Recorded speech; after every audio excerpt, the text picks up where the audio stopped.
If you're an OKC fan, obviously the game against the Bucks in the NBA Cup Finals was not the result you were looking for. But that comes with expectations. When you're labeled as a championship level team and you go out there and you get blown off the court after around the third quarter, middle of third quarter, and your offense is stagnant, you're not hitting your 3-point shots. SGA, your best player, is struggling to hit his shots in the mid range. It's not going to be a good night. And there's going to be narratives about, well, there's a fraudulent team. They don't match up well against Boston. They're going to get destroyed in the playoffs yet again by Dallas. Yada, yada, yada. But here's what I saw from that game. The Bucks look really good right now. They're on a roll, and OKC just ran into a team that was able to match them. They were able to pack the paint and force SGA into some tough mid-range shots, and they dared them to beat them from the perimeter, and it didn't work out.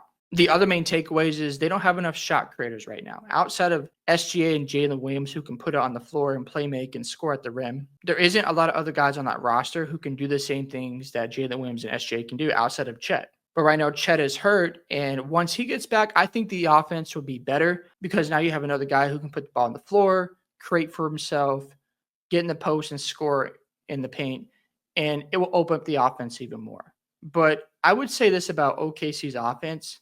When it comes to the three-point shooting, they're 35% from three. It's not the best, but when they're knocking their shots down, they look really good. Last night, they just had a one-off. I don't think they're going to shoot 5 of 32 every single night from three. That's unrealistic. I don't think SGA is going to struggle every night from the mid-range because he's really efficient there. He's also able to get to the free throw line at an efficient rate as well. So we got to slow down with the expectations, but this is just the NBA. When you lose a game where the bright lights are on you and it has that playoff-like atmosphere, and you struggle, of course, this comes with the territory. They're still 20-5. They're still the number one seed in the Western Conference. OKC would be just fine. I would like to see the Thunder add some more shot creators. I know they mentioned shooting, but they've got enough guys like Kendrick Williams, Lou Dort, Jalen Williams that shoot the ball really well from three. Of course, Chet, when he gets back, he'll help out with the spacing. I would love to see more like guys who can score off the dribble for this team instead of putting all that burden on Jalen Williams, SGA, and Chet, because that will open up the offense more. And then you're not relying on guys like Caruso, Kendrick Williams, Cason Wallace. Now, Cason's not bad, but he's still young. And again, that leads to my next point. This is a young basketball team. They're going to learn from these moments. And if you're 20-5 and you've got one of the best defenses in the NBA where they can lock you up, they make it so hard for you to score on your initial possession. Now, they're not that good at, grabbing rebounds, probably because of, Chet not being available and Hartenstein still getting used to this offense and defense. So I think the rebounding will improve on that side of the ball. But let's just say it doesn't. They don't do a good job of, protecting the ball, getting the rebounds, and they give up a lot of second chance points. If that still goes on, but you're still the number one defense in a lot of different categories, that's really impressive stuff. So I don't think we need to panic about the Oklahoma City Thunder. Also, it's a young basketball team. They're going to go through struggles and lose big games because they don't have the experience quite yet. So if they get to the playoffs, and let's say they meet the Mavericks in the Western Conference Finals, and they lose in a tough 6 or 7 game series, do we just write them off and say, oh, they'll never get back to that spot? No. They're young. They got guys under contract, and they just added Caruso and Hartenstein to fix things on this roster. And when you're building chemistry, that takes time to develop. We saw with the Boston Celtics. It took them a long time to get to the point to win a championship. We thought after 2022, when they made the NBA Finals, oh, they're going to be back there next year, and they're going to hoist the Larry O'Brien trophy. And that did not happen. They lost the Heat in 7 games.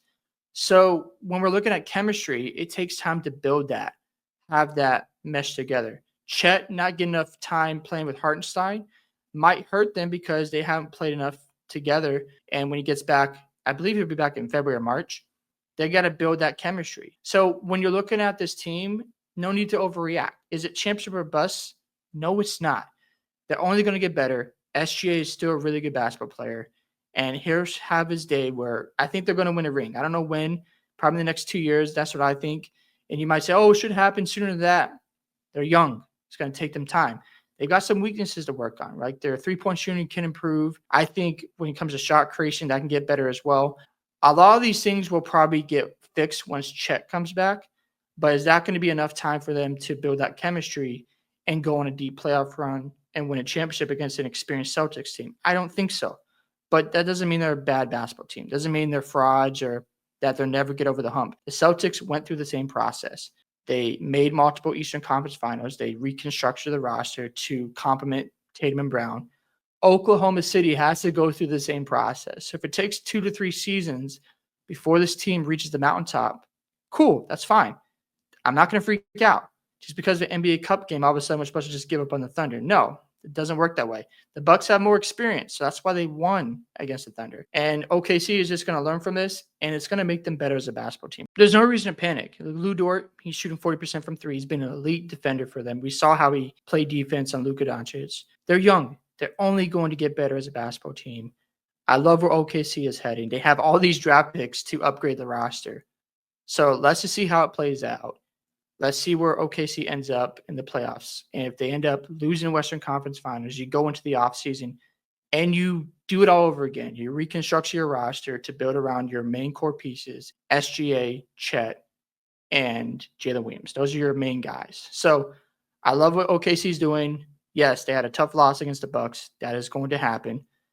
But at the end of the day, that's basketball. You're going to lay a dud. You're going to have games where you're like, man, why did we play that way that night? Boston went through the same thing. They had games last year. It's like, why did they lose that way? And they end up winning the championship. So I know this is the NBA. People are going to overreact. People are going to say things about your favorite player. But OKC fans, you guys are good.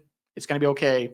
25 is still really good. And, we'll look back and laugh at this and go, yeah, they lost the NBA Cup. But if they end up getting a championship this year and then over the next few seasons, and that's when the dynasty starts, yeah, it won't even matter. So I'd love to hear your thoughts on what you thought about OKC's performance against the Bucks.